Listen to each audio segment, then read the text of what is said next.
I worked the night shift at a 24-hour pharmacy for almost 2 years. It sounds boring, and most of the time it was. Restocking shelves, filling prescriptions, counting down the hours until sunrise. You see a certain kind of person at 3 a.m. in a pharmacy. Insomniacs, new parents, people who just got out of urgent care. People who don't want to be seen during daylight hours for reasons they don't share and you don't ask.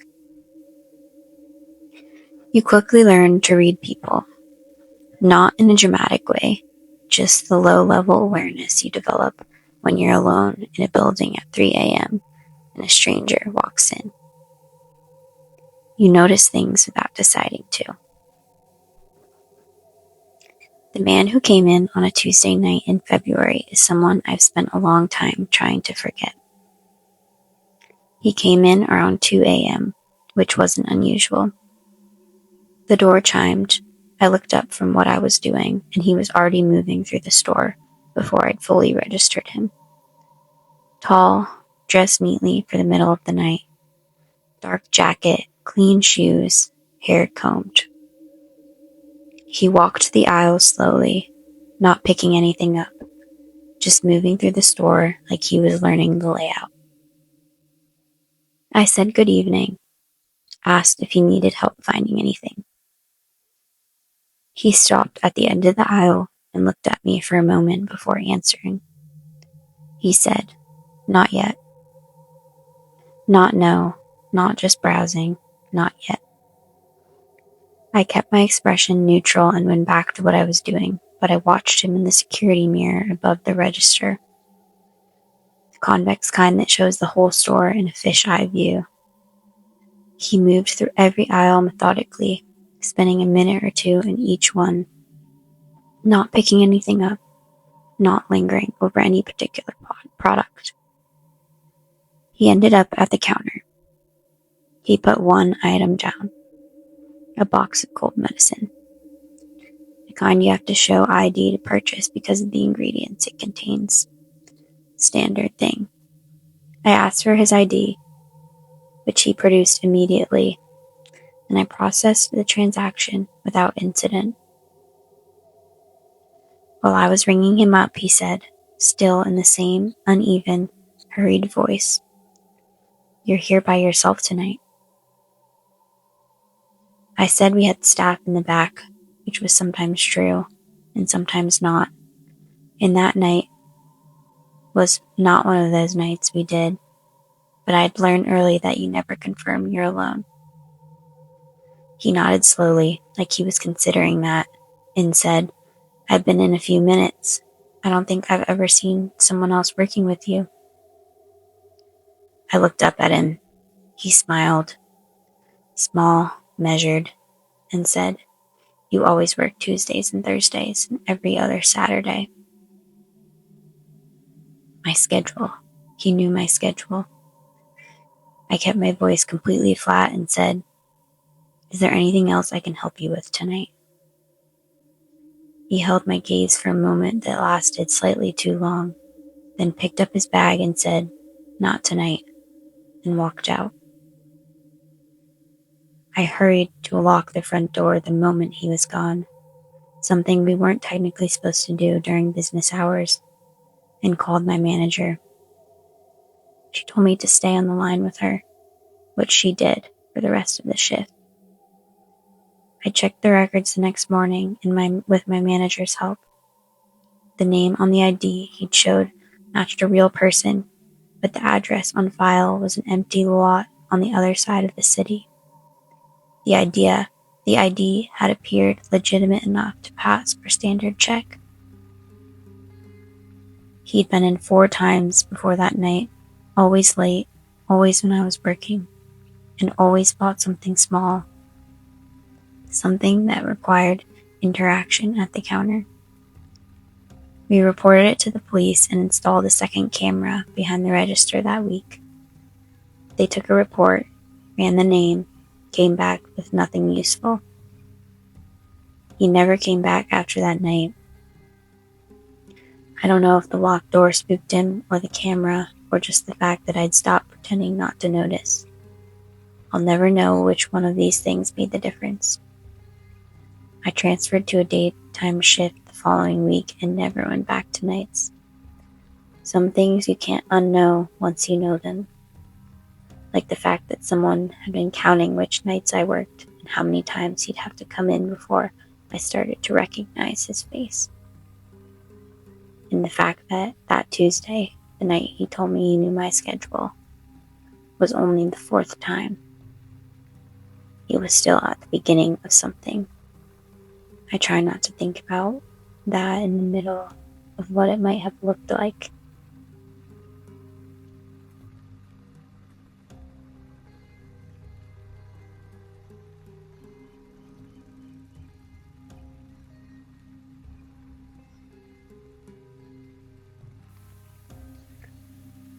My family owns a small piece of land about an hour outside of the city. 40 acres, mostly wooded, with a creek running through the back of it. My grandfather bought it decades ago. It's been in the family since, used for hunting in the fall and just general getting away from things the rest of the year. There's a small cabin on it, nothing fancy, 2 rooms, a wood stove, no reliable internet. 2 years ago, my brother and I decided to set up trail cameras around the property. Standard stuff for anyone who hunts. You put them on trees, aimed at paths and clearings, and they take photos triggered by motion. Helps you pattern where deer are moving, what time of day, that kind of thing. We put up 6 cameras in total, spaced across the property, all set to timestamp every image. We checked them about 3 weeks after putting them up, on a Saturday in late October. 5 of the cameras had exactly what you'd expect. Deer, a few turkeys, raccoons at night, occasional coyote crossing the frame, normal stuff. We went through probably 200 photos between those 5 cameras without seeing anything unexpected. The 6th camera was on the eastern edge of the property, along the fence line where our land borders a stretch of state forest. We put it there because the deer tend to cross from the state land into ours along the corridor, and we wanted to see the traffic. The first 30 or so photos were normal. Deer crossing at dusk, the same doe and 2 fawns appearing multiple mornings in a row. Then a photo dated a Thursday evening around 10 p.m. A man standing at the fence line, facing the camera, not passing through, not checking the fence, not doing anything that made sense at 10 p.m. on a Thursday on a property that wasn't his. Just standing there at the fence, facing our land, with his arms down at his sides. The timestamp on the next photo was 30 seconds later. The camera shot in 30-second intervals when triggered. He was still there. Same position, same direction. The only difference between the 2 photos was that in the second one, he was slightly closer to the fence. Next photo, another 30 seconds. He crossed the fence line. He was on our property now, standing maybe 10 feet inside the tree line, still facing the camera, which he couldn't have known was there because we'd mounted it on a tree at head height, pointed back toward the fence, designed to catch animals coming in, not people. I sat with my brother in the cabin going through these photos on the small laptop we'd brought, and neither of us said anything for a long moment. There were 11 photos of him in total, each one 30 seconds apart. Each one slightly deeper into our property, moving in a straight line towards our cabin. The 11th photo was taken approximately 40 yards from where we are sitting. After that, nothing. The camera stopped triggering.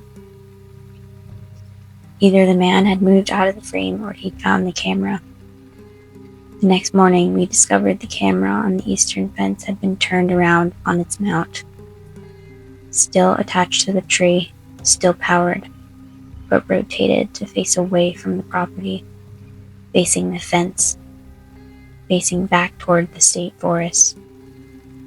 Someone had found it and turned it around. We called the county sheriff. The deputy came out, walked the fence line, documented the camera situation, and took copies of the photos.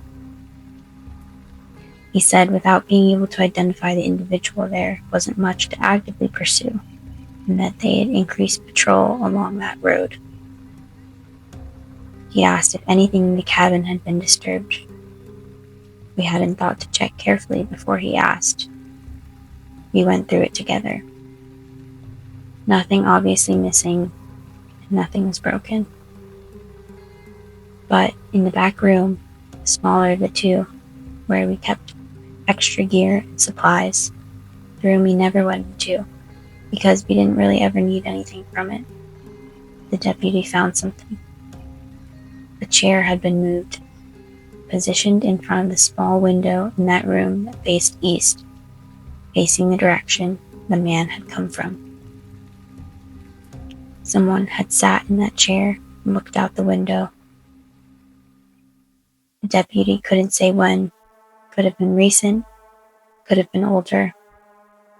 But the chair had been there long enough in that position that the legs had left slight impressions in the softwood floor. Impressions that looked worn, not fresh. This hadn't happened once.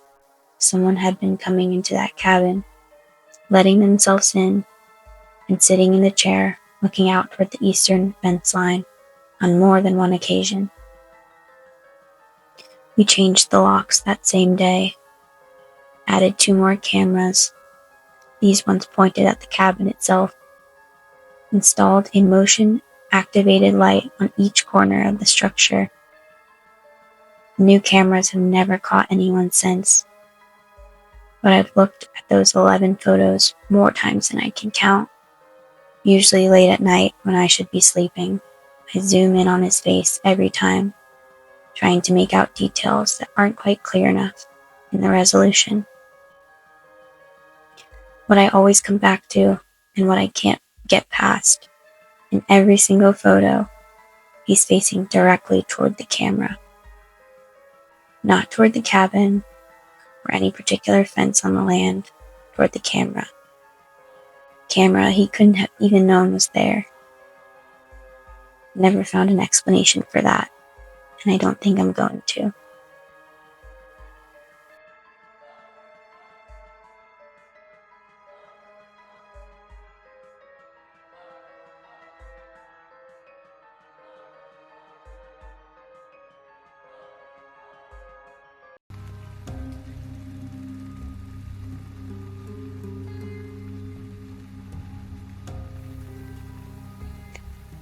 I moved into my apartment in the spring.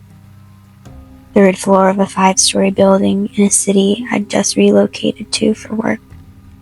New city, new job, new everything. I was too busy adjusting to pay much attention to my neighbors, just beyond the basics. Not in the hallway, hold the elevator, that kind of thing. The man in the apartment directly below mine, I noticed early, not because of anything alarming at first, but because of the hours he kept. My floor and his were connected by kind of old building sounds you can't escape. Footsteps, doors, the low thrum of daily life filtering through the ceiling, below and above the floor. I learned his patterns the way you learn anyone's in close quarters. He was up late, much later than the rest of the building seemed to be. After midnight, reliably, I'd hear him moving around below me. It didn't bother me at first. I kept late hours myself sometimes, and I couldn't fault anyone else for the same. I filled it away as background information and moved on.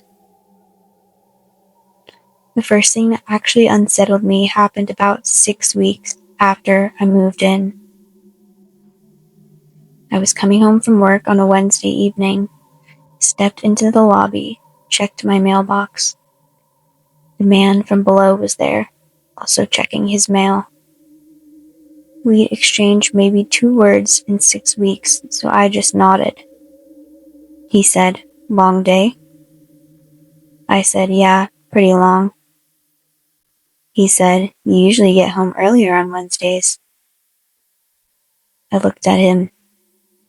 He was already looking back at his mail, casual, like he'd just commented on the weather. I said something vague and went upstairs and stood in my apartment, trying to figure out what I actually knew about this person, which was almost nothing. A face, a floor number, a name on a mailbox I glanced at once. That was it. But he knew what time I usually got home on Wednesdays. I started paying closer attention after that, not in a dramatic way, just noticing things. He was in the lobby when I left in the mornings more often than seemed coincidental for someone who apparently stayed up past midnight. He was at the mailboxes frequently, always seeming to arrive just as I was leaving. Once, coming up the stairs, I passed him coming down, and he said, without any greeting or context, "Staying in tonight?" Not threateningly, conversationally. He was just making small talk. But the small talk always involved knowing something about my movements, where I was going, when I'd be back, what I usually did, on which evenings. Small pieces of a picture that individually, each sounded like nothing. Together, though, they felt like a map. I mentioned this to a friend who worked in law, not to do anything legally, just to get a perspective from someone whose job required them to think about these things carefully. She asked me a series of questions about specifics. Frequency, what exactly was said, whether he'd ever done anything directly threatening. The answer to that last one was no, not once. Everything had been conversational, pleasant even, the kind of interaction you couldn't point to in isolation and say, "This is a problem." She said that was actually what concerned her most, that someone who operates entirely within the spaces of plausible deniability, every interaction explainable, nothing individually alarming, is often someone who has learned exactly where the line is. I bought a door alarm that week, the kind that goes on the handle and screams if anyone tries to open it from outside. I started varying my routines deliberately. Different times, different routes, different patterns. And I started paying attention to something I hadn't thought to track before: the sounds from below. Late at night, he was moving around, which I now listened for specifically. Sounds weren't random the way living sounds usually are. They tracked. When I moved from my bedroom to my kitchen, the sounds below shifted in the same direction. When I was in my bathroom, the activity below me was directly underneath me. He was tracking my movements through the ceiling. I documented 2 weeks of this. Written notes, timestamps, specific movements I made, and the corresponding sounds below. My friend looked at it. She said what I had wasn't enough on its own to take anywhere official, but I should make a formal report with building management anyway in writing, so there was a record. I did. Building management spoke to him. He was cooperative, pleasant, and denied everything. Pointed out correctly that none of what I could prove accounted to anything actionable. He was right. It didn't. I broke my lease 2 months early and moved out. Paid the penalty without hesitation. The day I moved out, I was loading boxes in the elevator when he appeared in the lobby. He watched me load a box without offering to help, which was fine, and then said very quietly, almost too gently, "I'll miss the company." I got in the elevator and I did not look back. Those 4 words have stayed with me longer than anything else from that year, because it confirmed what I had suspected could have never been proven. He knew I was there. He always knew exactly where I was, what I was doing, where I was going. And somewhere in the space between the ceiling and the floor, in the hours after midnight, while I thought I was alone, he decided that wasn't enough.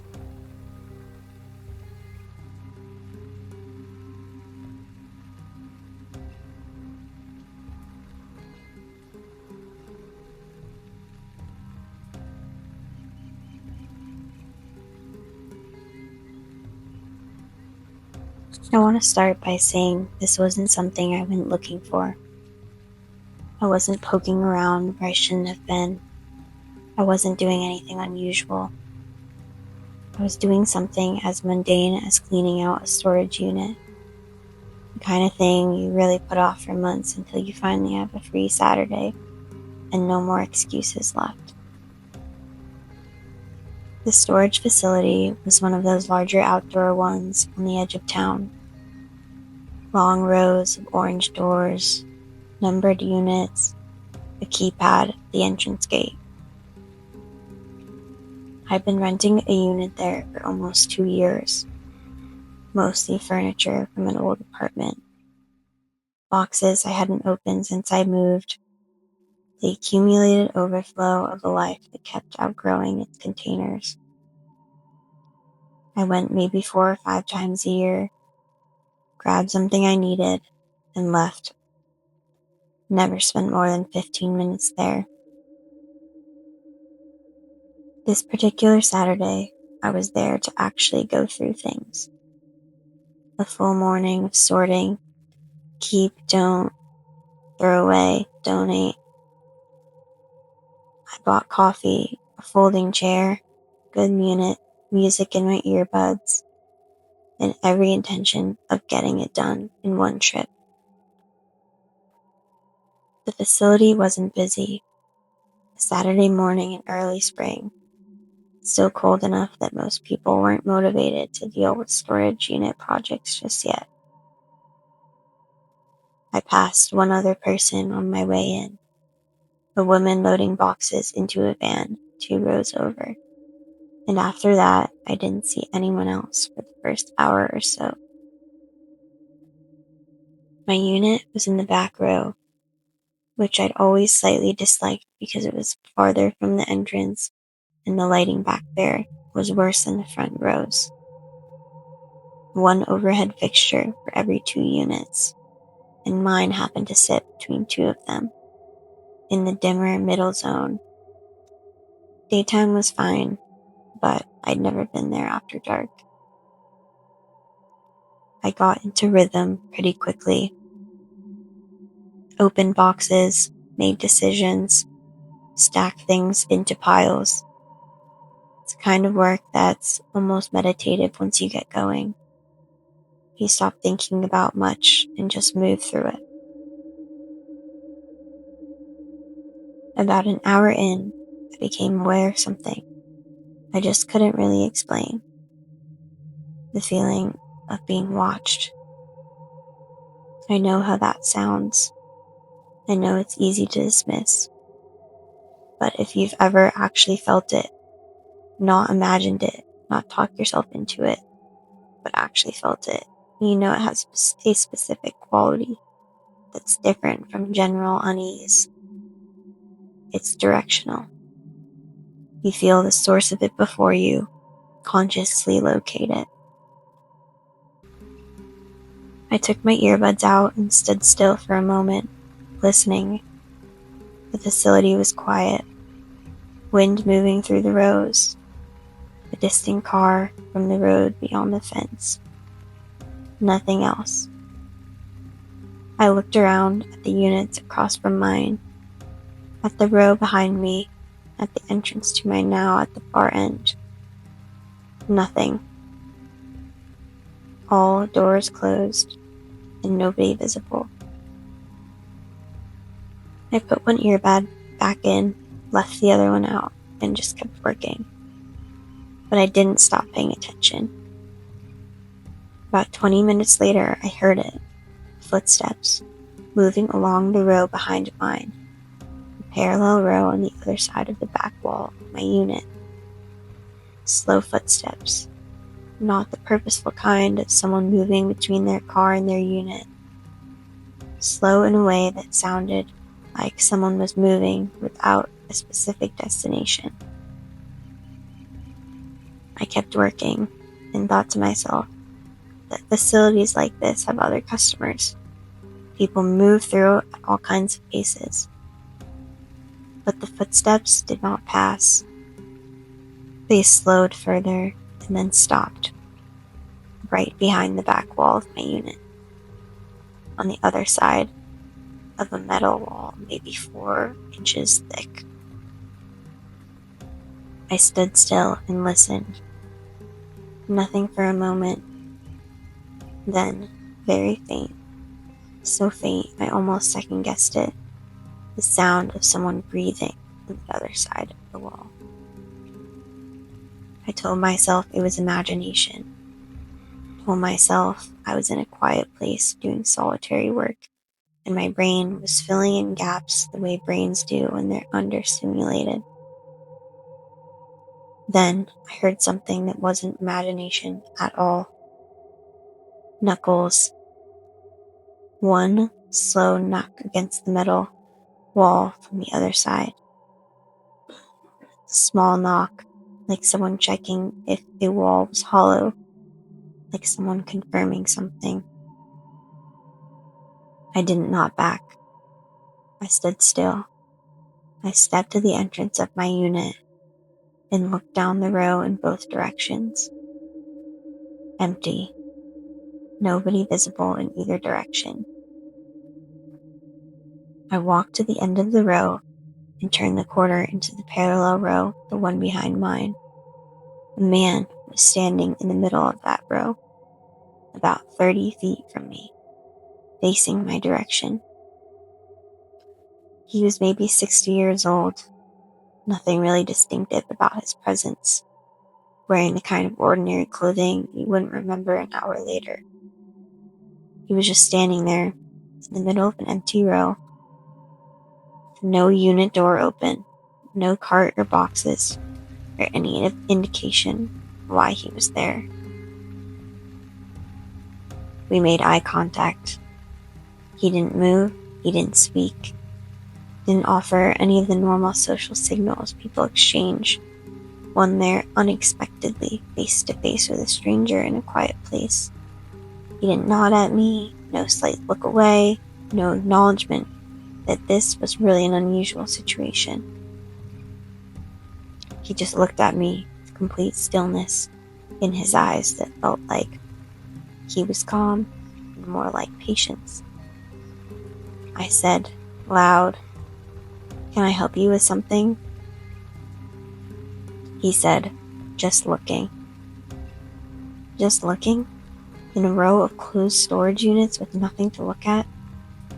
I held his gaze for another second and then turned and walked back to my unit, pulled the door most of the way down, and called the facility manager from inside. I explained what had happened.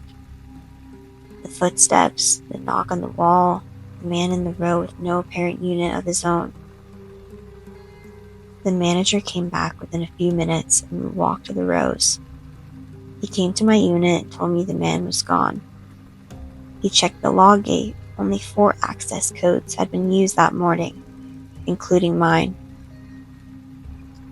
He pulled the other 3 and said he recognized 2 of them as long-term customers he knew by sight. The 3rd code was a code that had been deactivated 8 months earlier.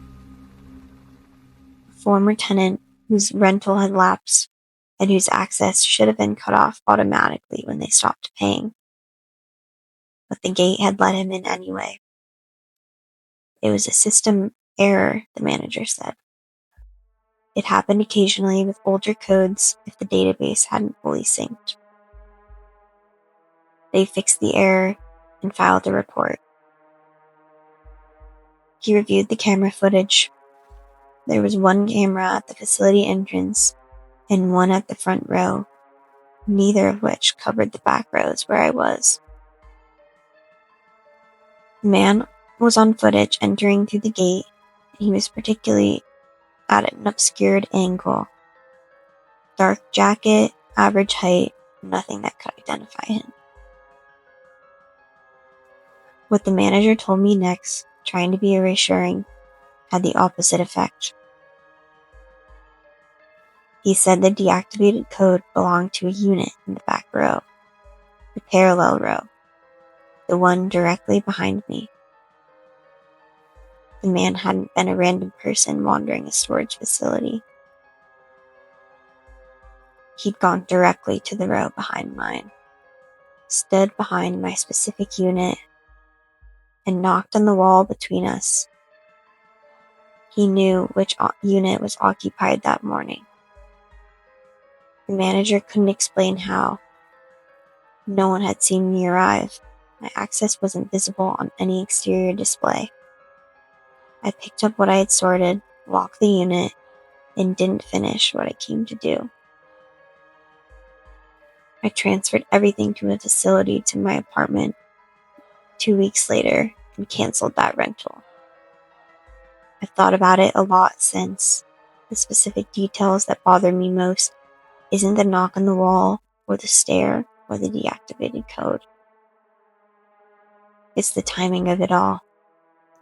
I'd been there for almost an hour and a half before any of it started, moving boxes, making noise, making it clear the unit was occupied.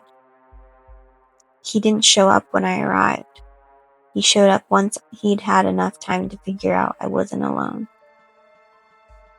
He waited, patient, quiet, somewhere in that facility until he was sure I was alone. Then he walked to the wall between us and knocked, just to let me know that he was there and he was looking for me.